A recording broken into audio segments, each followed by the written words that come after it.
నమస్కారం, news vision కు స్వాగతం. ముందుగా ముఖ్య అంశాలు.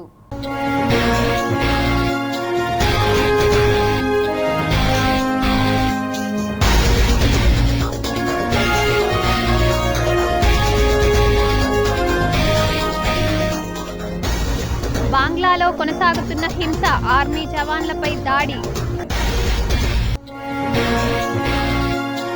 జమ్మూ కాశ్మీర్లో ఎన్కౌంటర్, 2 సైనికుల వీరమరణం.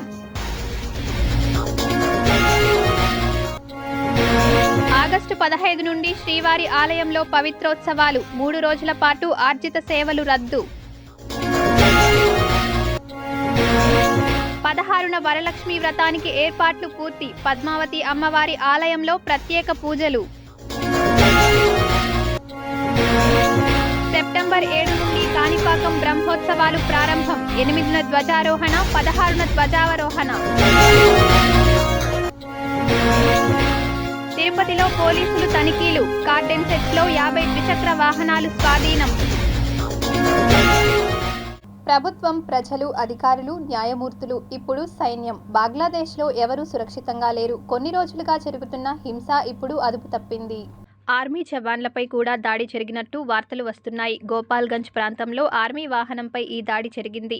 ఢాకా ట్రిబ్యూన్ నివేదిక ప్రకారం ఈ ఘటనలో ఆర్మీ సిబ్బంది, జర్నలిస్టులు, స్థానికులు సహా 15 మంది గాయపడ్డారు.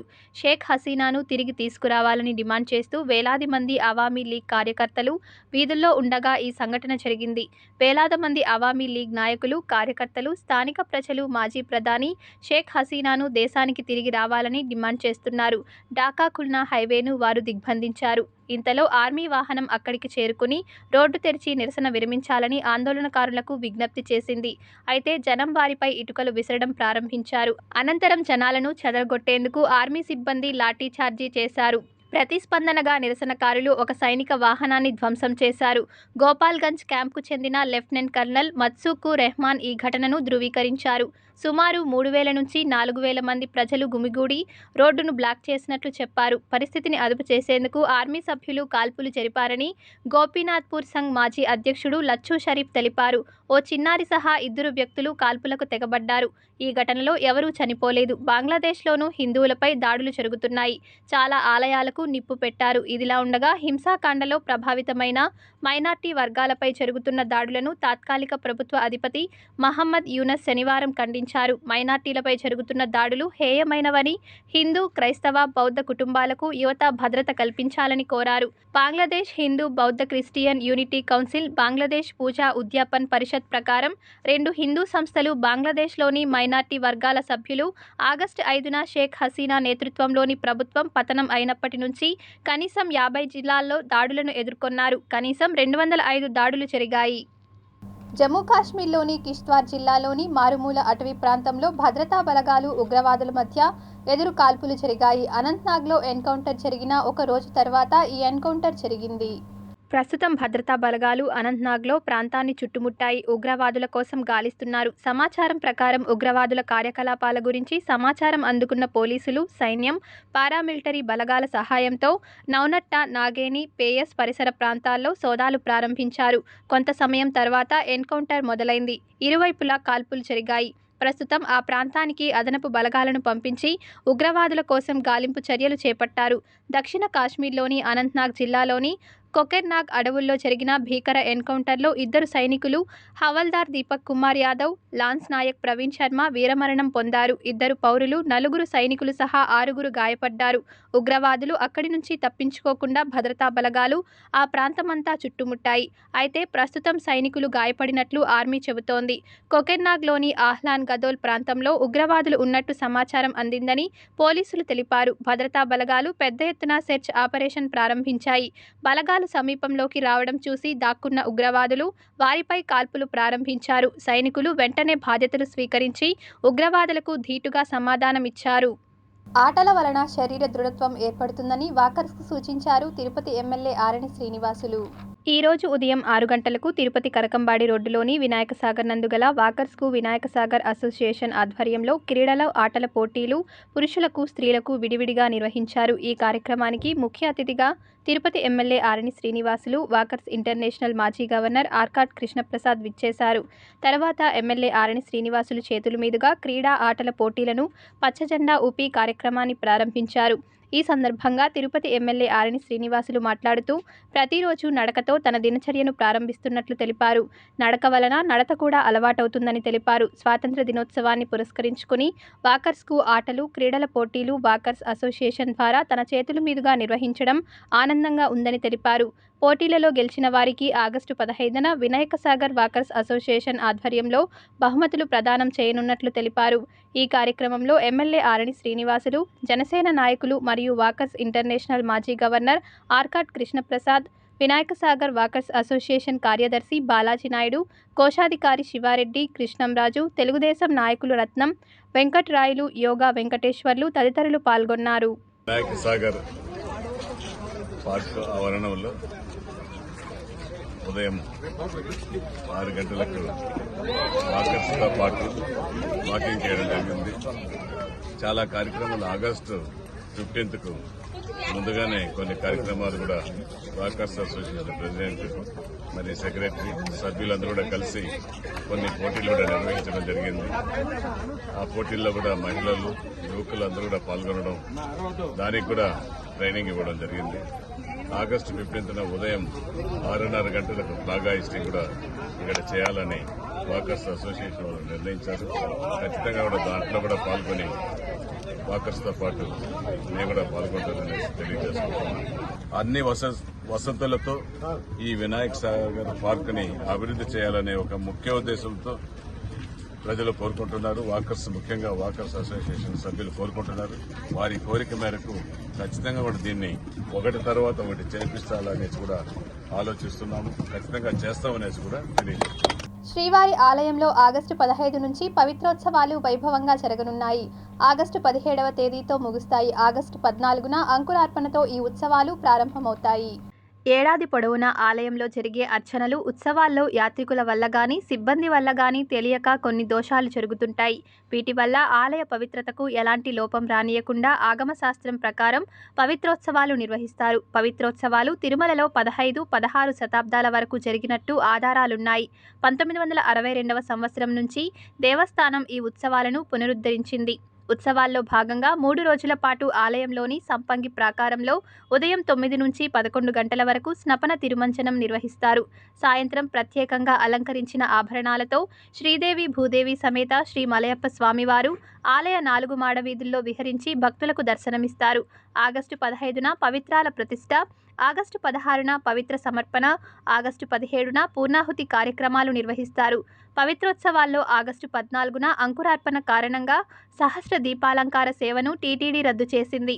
అదేవిధంగా ఆగస్టు 15న తిరుప్పావడతో పాటు ఆగస్టు 15 నుండి 17వ తేదీ వరకు కళ్యాణోత్సవం, ఉంజల్ సేవ, ఆర్చిత బ్రహ్మోత్సవం, సహస్ర దీపాలంకార సేవలు రద్దయ్యాయి.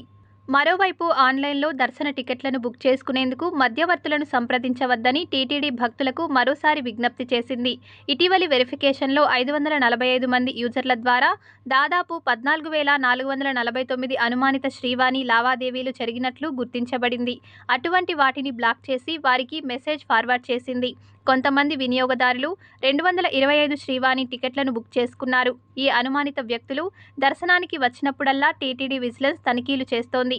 దర్శనం, సేవలు, వసతి బుకింగ్లో నకిలీ ఐడీలతో దర్శనానికి వచ్చే యాత్రికులను కూడా టీటీడీ విజిలెన్స్ గుర్తిస్తోంది.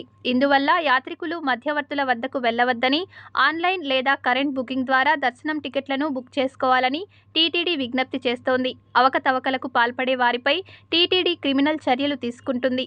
భక్తులు ఈ విషయాన్ని గమనించి టీటీడీకి సహకరించాలని ఓ ప్రకటనలో కోరింది. వరలక్ష్మి వ్రతం సందర్భంగా తిరుచానూరు శ్రీ పద్మావతి అమ్మవారి ఆలయంలో ప్రత్యేక పూజలను నిర్వహించనుంది టీటీడీ.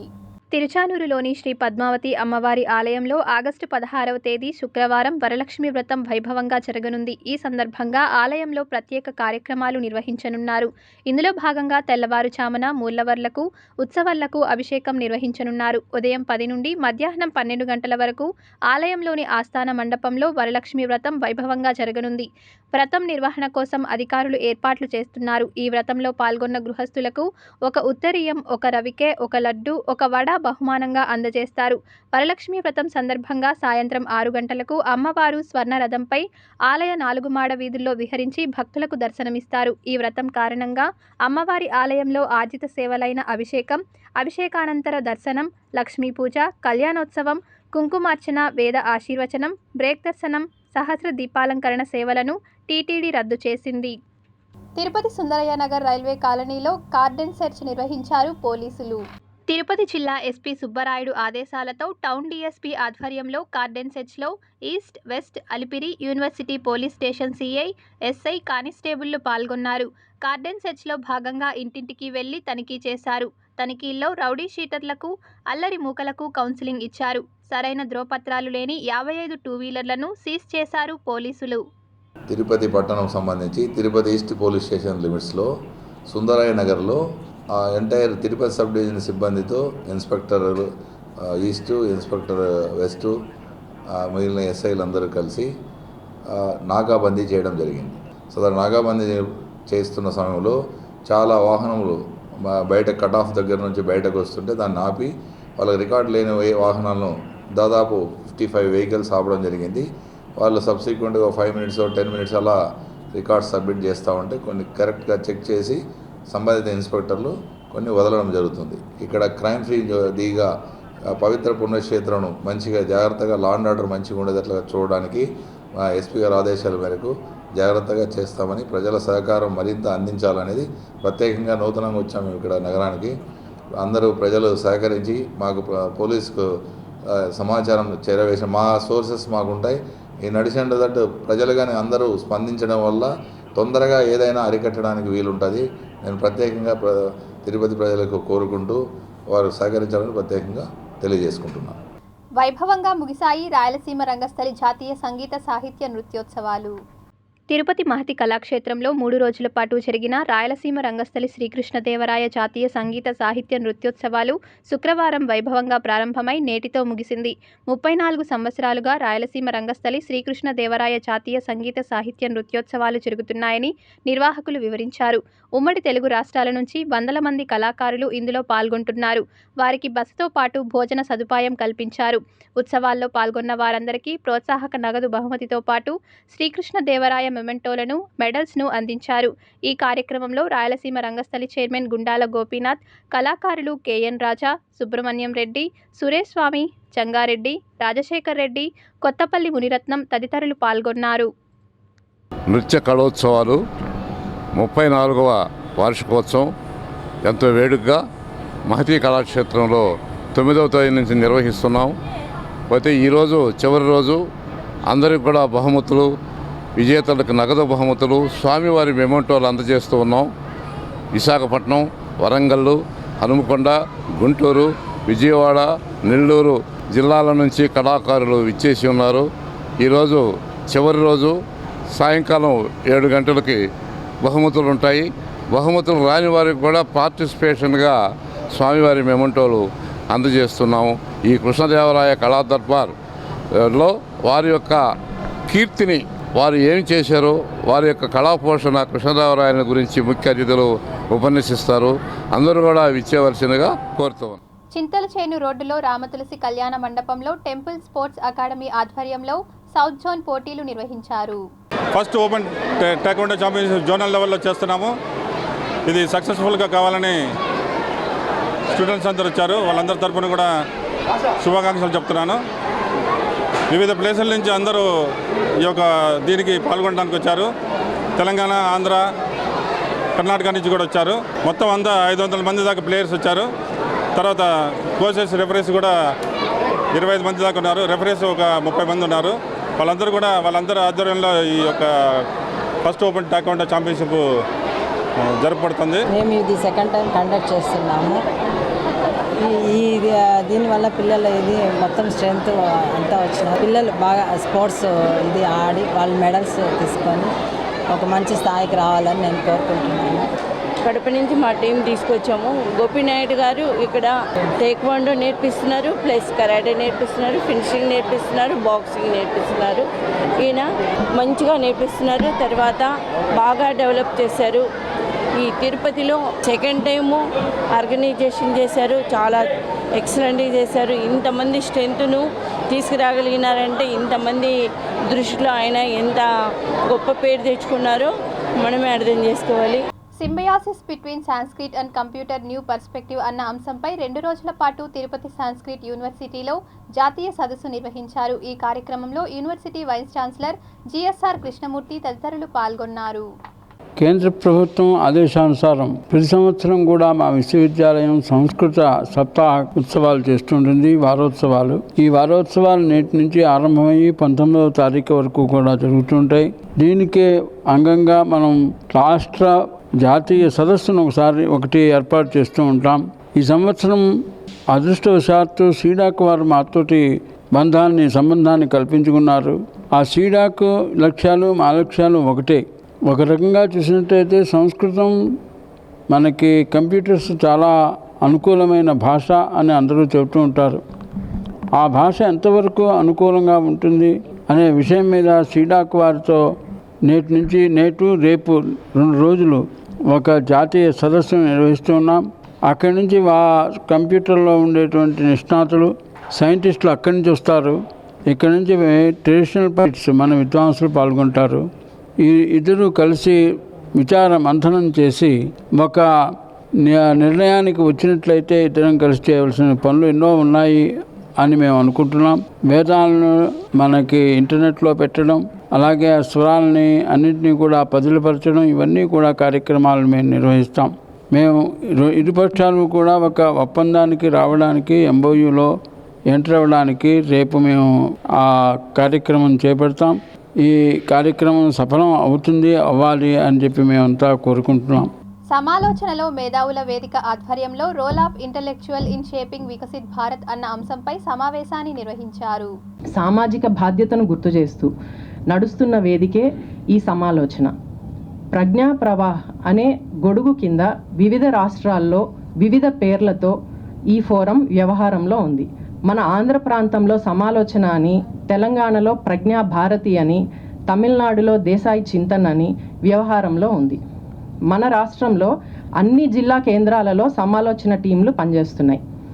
జీవన సంబంధమైన అంశాల మీద, వక్రీకరించబడిన చారిత్రక అంశాల మీద అంటే ఫాల్స్ నరేటివ్స్ మీద, విజ్ఞాన అంశాల మీద, సైన్స్ అండ్ టెక్నాలజీ, విద్యా విషయ అంశాల మీద అన్ని రంగాలలోనూ ఉన్న ప్రతిభావంతులైన వారిని సంఘటితం చేసి ఒక విషయాన్ని నిర్మాణాత్మకంగా వివరించడంలో ప్రధానమైన పాత్ర సమాలోచన పోషిస్తుంది. సమకాలీన సమాజంలో ఏవైతే యువత మీద, పౌరుల మీద ప్రభావం చూపుతాయో ఆ అంశాల మీద మేధో మదనం చేస్తూ సమాజంలో అవగాహన పెంచుతూ జాతీయ భావాన్ని వ్యాప్తి చేస్తూ భారతదేశ నిర్మాణంలో మేధావుల పాత్రను గుర్తు చేస్తూ వారి వారి పరిధిలోని యువతను, కుటుంబాలను, సమాజాన్ని ప్రభావితం చేస్తూ ముందుకు సాగుతుంది. మన దేశంలో జాతీయ స్థాయిలో, రాష్ట్ర స్థాయిలో, ప్రస్తుతం అయితే జిల్లా స్థాయిలో కూడా మన హిందూ జీవన విధానంపై ఆటంకం కలిగించే అంశాల మీద దృష్టి పెట్టి భావ సారూప్యత కలిగిన వ్యవస్థలతో కలిసి యథార్థ విషయాలను తెలియజేయటంలో సమాలోచన ఎప్పుడూ ముందుంటుంది. సోషల్ రినైజాన్స్ కానీ, పొలిటికల్ రినైజాన్స్ కానీ అది కార్యరూపం దాల్చాలంటే మేధావుల యొక్క ఆలోచనను జోడించి అది ప్రస్ఫుటమైనప్పుడు మాత్రమే, నిర్మాణాత్మకంగా సాగినప్పుడు మాత్రమే సమాజంలో అది గొప్ప స్థాయిలో ఆవిష్కరించబడుతుంది. బహిరంగ ప్రదేశాల్లో ధూమపానం చేస్తే వారిపై కేసులు నమోదు చేసి జరిమానా విధించడం జరుగుతుందని 2 టౌన్ ఎస్ఐ ప్రసాద్ తెలిపారు. ఆదివారం ఆయన మీడియాతో మాట్లాడుతూ జిల్లా ఎస్పీ ఆదేశాల మేరకు నగరంలో ఆరోగ్య శాఖ, పోలీస్ శాఖ, ఇతర శాఖల సమన్వయంతో బృందం ఏర్పాటు చేసుకుని బహిరంగ ప్రదేశాల్లో ధూమపానం చేస్తున్న వారిపై కేసులు నమోదు చేస్తున్నామన్నారు. ముఖ్యంగా టీ దుకాణాలు, ఇతర దుకాణాలలో విడిగా సిగరెట్లు విక్రయం చేస్తూ అక్కడే బహిరంగ ప్రదేశాల్లో ధూమపానం చేసే విధంగా ప్రోత్సహిస్తే షాపు యజమానులపై కేసు నమోదు చేసి జరిమానా విధిస్తామన్నారు. ధూమపానం, గుట్కా, పాన్ బరాక్ వంటి వాటిని సేవించే వారిపై కేసు నమోదు చేసి జరిమానా విధిస్తామని హెచ్చరించారు. ఎస్పీ గారి ఆదేశాల మేరకు ఈ బహిరంగ ప్రదేశాల్లో టీఎంగడి కానీ టీఎంగుల దగ్గర రోడ్ల మీద నిలుచుకుని బహిరంగంగా సిగరెట్లు తాగుతూ ఉంటారు. పొగకు సిగరెట్లు తాగేదానికి ఇబ్బందిగా ఉందని మేము కోర్టు కేసులు కడుతున్నాం. బహిరంగ ప్రదేశాల్లో సిగరెట్ తాగిన, గుట్కాలు అలాంటివి సేవించిన వాళ్ళపైన చలానా వేసి కేసులు కడుతున్నాం. మేము ఇప్పుడు ఎక్కడ గుంపులుగా ఉండి అట్లా పబ్లిక్ బహిరంగ ప్రదేశంలో ధూమపానం కానీ గుట్కాలు కానీ తినద్దని అది ముఖ్యంగా టీఎంగడి వాళ్ళకి చెప్పేది అంటే అక్కడ బహిరంగంగా వాళ్ళు నిలబెట్టుకోబెట్టి వాళ్ళు పెట్టబెట్టి బహిరంగంగా ధూమపానం స్థాపించకూడదని వాళ్ళకు కూడా మేము అవేర్నెస్ చెప్తున్నాం, కౌన్సిలింగ్ చేస్తున్నాం. వాళ్ళు కూడా చేయొద్దని చెప్తున్నాం. మేము ఆరోగ్య శాఖ వాళ్ళతో కూడా ఒక కమిటీగా ఏర్పడి వాళ్ళతో కలిసి మేము ఈ కార్యక్రమం చేస్తున్నాం. టీ అంగడి గడ తాగే వాళ్ళకి కానీ వాళ్ళు చేపించినా కానీ వాళ్ళు పట్టుబడితే మాత్రం మేము కేసులు బుక్ చేస్తున్నాం. టీ షాపులు అక్కడ బహిరంగంగా నిలబడుకొని తాపిస్తుంటే ఈ తాగిన వాళ్ళకే కాకుండా ఆ టీ అంగడి వాళ్ళకు కూడా జరిమానా ఇస్తాం. ఎందుకంటే వాళ్ళు లూజ్ ప్యాకెట్ కూడా అమ్మకూడదు, అక్కడ సిగరెట్ అక్కడే అమ్మించి అక్కడే తాపిస్తారు కాబట్టి వాళ్ళ మీద కూడా కేసులు బుక్ చేస్తాం. Chittoor west circle inspector Sridhar Naidu ఆదివారం బాధ్యతలు స్వీకరించారు. ఈ సందర్భంగా వారు మీడియాకు వెల్లడిస్తూ గతంలో వాయల్పాడు సీఐగా, తిరుపతి స్పెషల్ బ్రాంచ్లో సీఐగా బాధ్యతలు నిర్వహించి ప్రభుత్వ ఆదేశాల మేరకు వైఎస్ఆర్ కడప జిల్లాలో సైబర్ క్రైమ్స్, ట్రాఫిక్ పోలీస్ స్టేషన్లో సీఐగా విధులు నిర్వర్తించామన్నారు. ప్రస్తుతం చిత్తూరు వెస్ట్ సర్కిల్ ఇన్స్పెక్టర్గా బాధ్యతలు స్వీకరించినట్లు తెలిపారు. జిల్లా ఎస్పీ మణికంఠ చందోల్ ఆదేశాల మేరకు శాంతి భద్రతల పరిరక్షణకు కృషి చేస్తామన్నారు. కాణిపాకంలో భక్తులకు ఎలాంటి ఇబ్బందులు కలగకుండా తగిన చర్యలు చేపడతామని, తమిళనాడు సరిహద్దు ప్రాంతమైన యాదమరి, గుడిపాల తదితర ప్రాంతాల్లో అక్రమ కర్ణాటక మద్యం రవాణాపై ఉక్కుపాదం మోపుతామన్నారు. ఫ్రెండ్లీ పోలీస్తో ప్రజలతో మమేకమై వారి సమస్యల పరిష్కారానికి ముందుంటామన్నారు. నేను కడప సైబర్ క్రైమ్ సిఐగా 2 సంవత్సరాలు పనిచేశాను. అక్కడి నుంచి బదిలీపై చిత్తూరు వెస్ట్ సర్కిల్ సిఐగా ఈరోజు బాధ్యతలు తీసుకున్నాను. ఈ మన చిత్తూరు ఎస్పీ మణికంఠ భద్రతలు కాపాడతాం. కాణిపాకంలో రోజు రోజుకి భక్తుల రద్దీ కూడా ఎక్కువ ఉంది, కొన్ని రోజులు ఎక్కువ ఉంటుంది. ఆ ట్రాఫిక్ రద్దీ ఉంది కూడా కొంచెం నాకు దృష్టికి వచ్చింది. అక్కడ భక్తుల సౌకర్యం కోసం వాళ్ళకు ఎంత సేవ చేయాలో అంత సేవ చేసి ఎటువంటి ఇబ్బంది లేకుండా చూసుకుంటాము. తర్వాత ఇంకా మన సర్కిల్లో 4 పోలీస్ స్టేషన్ లిమిట్స్లో ఎటువంటి అసాంఘిక కార్యక్రమాలు జరిగినా కూడా మేము ఓర్చుకోము. 80% తీవ్ర యాక్షన్ తీసుకుంటాం.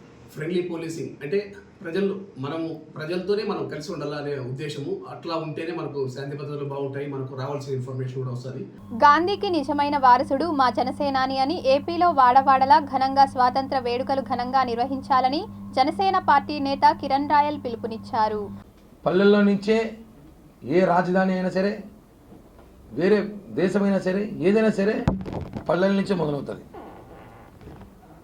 పల్లెల మీద ప్రేమ ఉండే నాయకుడు ఎన్నుకోవాలని చెప్పి, పల్లెలను అభివృద్ధి చేసే నాయకుడు ఎన్నుకోవాలని చెప్పి మహాత్మా గాంధీ గారు అనేకసార్లు చెప్పేవారు. మనం చూసుంటాం గత ప్రభుత్వంలో పల్లెల్లో ఏం జరిగిందో. రేపులు, మర్డర్లు, మానభంగాలు, హత్యాహత్యాలు, దోపిడీలు, దౌర్జన్యాలు గత ప్రభుత్వంలో జరిగాయి. నిజమైన గాంధీ వారసులు ఎవరైనా ఉన్నారంటే అది మా పవన్ కళ్యాణ్ గారు అని చెప్పి గర్వంగా కాలర్ ఎగరేసుకొని చెప్పగలం. మేము స్వాతంత్ర దినోత్సవాలంటే మనకు స్వాతంత్రం వచ్చినాక అంగరంగ వైభవంగా ఒక పండుగ వాతావరణం దేశమంతా చేసుకుంటాం. అన్ని పండుగల కన్నా ఎక్కువ గ్రాండ్గా చేసుకోవాలి. అలాంటిది మనం చూసుకుంటాం. దీపావళి కానీ, వినాయక చవితి కానీ, ఉగాది కానీ, ఏ పండుగ అయినా సరే దాదాపు 5 నుంచి 10 వేలు ఖర్చు అవుతుంది. ఏ పంచాయతీలో చేసినా, ఇంట్లో చేసుకుంటా. అలాంటిది స్వాతంత్ర దినోత్సవ వేడుకల్ని ఘనంగా చేసుకున్న ఆలోచనతో నాకు తెలిసి ఈ భారతదేశంలో ఏ ఒక్క నాయకుడు చేయని నిర్ణయం, ఏ ఒక్క నాయకుడు చేయని పవన్ కళ్యాణ్ గారు చేసి చూపించారు. కాబట్టి ఆయనకి మేమంతా కృతజ్ఞతలు తెలియజేస్తున్నాం హ్యాట్సాప్తో. ఎందుకంటే మైనర్ పంచాయతీకి 10,000, మేజర్ పంచాయతీకి 25,000 చరిత్ర ఇది. ఎవరో చేయండి పవన్ కళ్యాణ్ గారు చరిత్ర చూసి చూపించారు. అందుకే చెప్పింది మా ప్రభుత్వం అధికారం రాగానే పల్లెల రూపురేఖలు మారుస్తాం. పల్లెల భవిష్యత్తు మారుస్తాం, రాష్ట్రాన్ని రూపురేఖలు మారుస్తాం, అభివృద్ధి చేసి చూపిస్తాం అని ఈరోజు గ్రామీణాభివృద్ధి పంచాయతీరాజ్ మంత్రిగా ఉన్న పవన్ కళ్యాణ్ గారు ఆయన ఆధ్వర్యంలో మొట్టమొదటి స్వాతంత్ర దినోత్సవ వేడుకల్ని ఘనంగా జరుపుకోవాలని ప్రభుత్వాన్ని దగ్గర నుంచి జీవో విడుదల చేశారు. ఇది గర్వించాల్సిన విషయం, ఆంధ్ర రాష్ట్రాన్ని చూసి గర్వించాల్సిన విషయం. ఎందుకంటే 10,000 రూపాయలు మైనర్ పంచాయతీకి, 25,000 రూపాయలు మేజర్ పంచాయతీలకి సంబరాలు చేసుకోమని చెప్పి వాళ్ళకి శాంక్షన్ చేశారు. ఇప్పుడు మనం ఈ సంవత్సరం ఇంక 2 రోజులు రాబోయే వేడుకల్లో చాలా అంగరంగ వైభవంగా జరుపుకోబోతున్నారు. అంగరంగ వైభవంగా జరగబోతుంది. 10,000, 25,000తో చాలా భోజనాలు పెట్టచ్చు, పిల్లలతో గేమ్స్ ఆడించు, రకరకాల ప్రయత్నం చేయొచ్చు. కాబట్టి పవన్ కళ్యాణ్ గారి వ్యక్తి రాజకీయాల్లో ఉన్నప్పుడు, అధికారంలో ఉంటే ఎలా ఉంటుంది అని ప్రజలకు తెలియజేయడానికే ఈ యొక్క నిర్ణయం చూపించారు. ఇది ఒక శాంపుల్ మాత్రమే. శ్రీవారి పాదాల చెంత తిరుపతిలో ఘనంగా శతాబ్ది ఉత్సవాలను నిర్వహిస్తున్నట్లు ఆ మహాసభ ఆంధ్రప్రదేశ్ రాష్ట్ర అధ్యక్షురాలు మహేశ్వరి యాదవ్ తెలిపారు. తిరుపతి ప్రెస్ క్లబ్లో ఆదివారం మీడియా ముందు ఆమె మాట్లాడుతూ, రాష్ట్ర సీఎం చంద్రబాబు నాయుడు విచ్చేయుచున్న ఈ సభకు దేశంలోని ప్రధాన యాదవ నేతలు హాజరు కానున్నారని వెల్లడించారు. ఈ మహాసభను యాదవులంతా విజయవంతం చేయాలని పిలుపునిచ్చారు. ఈ మీడియా సమావేశంలో శేషుపాని, నాగమల్లేశ్వరి, దత్తు యాదవ్, శివ, లక్ష్మీప్రసాద్, నారాయణస్వామి తదితరులు పాల్గొన్నారు.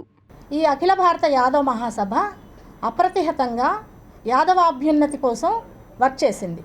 ఇప్పుడు 100 సంవత్సరాలు పూర్తి చేసుకుంటూ ఉంది. ఈ 100 సంవత్సరాలు పూర్తి చేసుకుంటూ ఉన్నటువంటి సందర్భంలో నేషనల్ కమిటీ శతాబ్ది ఉత్సవాలని తిరుపతిలో నిర్వహించడానికి ఒక నిర్ణయం తీసుకున్నారు. ఈ యొక్క శతాబ్ది ఉత్సవాలకి దేశం నలుమూలల నుండి ఒక నేషనల్ ఎగ్జిక్యూటివ్ మీటింగ్కి యూనియన్ మినిస్టర్సు, ఎమ్మెల్యేసు, ఎంపీసు అన్ని రాష్ట్రాల నుంచి రావడానికి సన్నద్ధమవుతున్నారు. ఈ యొక్క నేషనల్ ఎగ్జిక్యూటివ్ని నవంబర్ నెలలో మనం ఇక్కడ తిరుపతిలో నిర్వహిస్తామని చెప్పనని నిర్ణయం తీసుకునింది నేషనల్ కమిటీ. ఈ కమిటీకి మన ప్రియతమ ముఖ్యమంత్రి నారా చంద్రబాబు నాయుడు గారిని ఇన్వైట్ చేస్తున్నాము. చంద్రగిరిలో నాటు బాంబుల తయారీ కలకలం రేపింది. తిరుపతి జిల్లా చంద్రగిరి నియోజకవర్గం పాకాల మండలం మునిరెడ్డిపల్లిలో నాటు బాంబులు కలకలం రేపింది. విద్యుత్ సబ్స్టేషన్ పక్కన ఓ ఇంటిలో 26 నాటు బాంబులు గుర్తించిన పోలీసులు వాటిని స్వాధీనపరుచుకున్నారు. నిందితులు బాబు, గజేంద్రలను అదుపులోకి తీసుకున్న పోలీసులు వారిని విచారిస్తున్నారు. అడవి పందుల కోసం తయారు చేసుకున్నట్లు నిందితులు పోలీసులకు తెలిపారు. పాకాల పోలీసులు కేసు నమోదు చేసి దర్యాప్తు చేస్తున్నారు. శ్రీకాళహస్తి వాయులింగేశ్వరుని దర్శనార్థం తెలంగాణ ఉప ముఖ్యమంత్రి బట్టి విక్రమార్క కుటుంబ సమేతంగా విచ్చేశారు. శ్రీకాళహస్తీశ్వర స్వామి అమ్మవార్లను ఆదివారం తెలంగాణ డిప్యూటీ సీఎం భట్టి విక్రమార్క కుటుంబ సమేతంగా దర్శించుకున్నారు. వీరికి ఆలయ వేద పండితులు పూర్ణకుంభంతో స్వాగతం పలికారు. ఆలయ డిప్యూటీ ఈవో కృష్ణారెడ్డి దగ్గరుండి దర్శన ఏర్పాట్లు చేయించారు. అనంతరం దక్షిణామూర్తి ఆలయం వద్ద వేద పండితులతో ఆశీర్వాదం పలికి స్వామి అమ్మవార్ల చిత్రపటాలను, తీర్థప్రసాదాలను బహుకరించారు. ఈ కార్యక్రమంలో ఆలయ అధికారులు తదితరులు పాల్గొన్నారు. హిందూ సమాజాన్ని మరింత శక్తివంతంగా తీర్చిదిద్దుకునేందుకు సద్భావన సదస్సును తిరుపతిలో నిర్వహించారు. హిందూ సమాజానికి సంబంధించిన అనేక సమస్యలను, సవాళ్లను సమర్థవంతంగా పరిష్కరించుకొని హిందూ సమాజాన్ని సంస్కారవంతంగా, శక్తివంతంగా తీర్చిదిద్దేందుకు సద్భావన సదస్సును నిర్వహించారు. తిరుపతి శ్రీ సరస్వతి శిశు మందిర్ నందు జరిగిన ఈ కార్యక్రమానికి ఆర్ఎస్ఎస్ నేత భరత్ కుమార్ ముఖ్య అతిథిగా పాల్గొన్నారు. సద్భావ కార్యము అనే పేరుతో దేశంలో ఉండేటటువంటి అనేక మంది కుల పెద్దలకి సమాజాన్ని సరి అయినటువంటి మార్గంలో నడిపించేటటువంటి విధంగా ఏ రకమైనటువంటి పనుల్ని మనం చేసుకోవాలి, ఏ రకమైన కార్యక్రమాలు రూపొందించుకోవాలి అనే విషయాన్ని గురించి చర్చించడం కోసమని దేశవ్యాప్తంగా ఇలాంటి కార్యక్రమాలు నిర్వహిస్తూ ఉంటాము. ఈ రోజున తిరుపతిలో ఆ రకమైనటువంటి కార్యక్రమం జరిగింది. ఆ కార్యక్రమానికి సమాజంలో పనిచేయడంలో అపారమైనటువంటి అనుభవం కలిగినటువంటి శ్రీ భరత్ కుమార్ గారు 3 రాష్ట్రాలుగా వారు రాష్ట్రీయ స్వయం సేవక సంఘ ప్రచారంగా పనిచేస్తున్నారు. బ్రహ్మచారిగా ఉంటూ జీవితాన్ని త్యాగం చేసి సమాజం కోసం పనిచేస్తున్నారు. కాబట్టి వారి మార్గదర్శనంలో ఈ విషయాల్ని చర్చించాలనే ఉద్దేశంతో వారిని మేము పిలిచాము. అనేక మంది పెద్దలు కార్యక్రమంలో పాల్గొన్నారు. సుమారు ఒక 100 మంది కుల పెద్దలు పాల్గొన్నారు. చక్కటి కార్యక్రమం జరిగింది. కాబట్టి అందరికీ ధన్యవాదాలు. సత్య ప్రమాణాలకు నిలయమైన స్వయంభూ శ్రీ వరసిద్ధి వినాయక స్వామివారి వార్షిక బ్రహ్మోత్సవాలు సెప్టెంబర్ 7 నుండి నిర్వహించనున్నట్లు ఆలయ ప్రధానార్చకులు సోమశేఖర్ గురుకుల్ తెలిపారు. కాణిపాకం స్వయంభూ శ్రీ వరసిద్ధి వినాయక స్వామివారి వార్షిక బ్రహ్మోత్సవాలు సెప్టెంబర్ 7 నుండి ప్రారంభం కానున్నాయి. ఈ నేపథ్యంలో ఉభయదారుల సమావేశం కాణిపాకం ఆలయంలో నిర్వహించారు. ఉభయదారులను అగౌరవపరుస్తున్నారని తీవ్రస్థాయిలో మండిపడ్డారు స్థానికులు. వీరిని సముదాయించి షెడ్యూల్ విడుదల చేశారు ఆలయ ప్రధానార్చకులు సోమశేఖర్ గురుకుల్. సెప్టెంబర్ 8న ధ్వజారోహణం ద్వారా కాణిపాకం బ్రహ్మోత్సవాలు ప్రారంభం కానున్నాయి. సెప్టెంబర్ 16న ధ్వజావరోహణంతో బ్రహ్మోత్సవాలు పరిసమాప్తం కానున్నాయని ఈవో వెంకటేశు మీడియాకు వివరించారు. బ్రహ్మోత్సవాల సందర్భంగా సామాన్య భక్తులకు అత్యధిక ప్రాధాన్యతను కల్పిస్తామని తెలిపారు. స్వామివారి బ్రహ్మోత్సవాల భాగంగా 7/9/24 నుండి 27/9/24 వరకు అత్యంత వైభోగపేతంగా స్వామివారి వార్షిక బ్రహ్మోత్సవాలు నిర్వహించాలని 14 గ్రామాల ఉభయదారుల్ని శ్రీ మరగదాంబికా సమేత మణికంఠేశ్వర స్వామి ఆలయమునందు 3 గంటలకు సమావేశం ఏర్పాటు చేసి ఒక చర్యల గురించి నిర్ణయం తీసుకోవడమైనది. దేశ విదేశాల నుండి కూడాను దేవస్థానానికి భక్తులందరూ కూడా రావడం జరుగుతుంది. ఇందులో అంకురార్పణగా ఈరోజు ఈ దేవస్థానం సంబంధించి 14 గ్రామాల ఉభయదారులు ఉన్నారు. వారితో ఈరోజు సమీక్షా సమావేశాన్ని నిర్వహించడం జరిగింది. వారికి ఏ తేదీల్లో ఏ వాహనము జరుగుతుంది అని చెప్పి వాళ్ళకు తెలియజేస్తూ తర్వాత ఈ యొక్క కార్యక్రమం నిర్విఘ్నంగా జరగడానికి మీరందరూ కూడాను సహకరించాలని వారిని కోరడం జరిగింది. వార్తలు ముగించే ముందు ముఖ్యాంశాలు మరోసారి.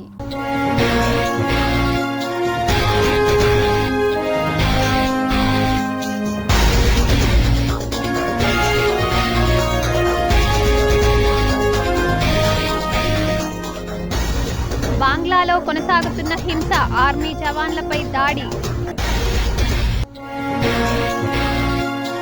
జమ్మూ కాశ్మీర్లో ఎన్కౌంటర్, 2 సైనికుల వీరమరణం.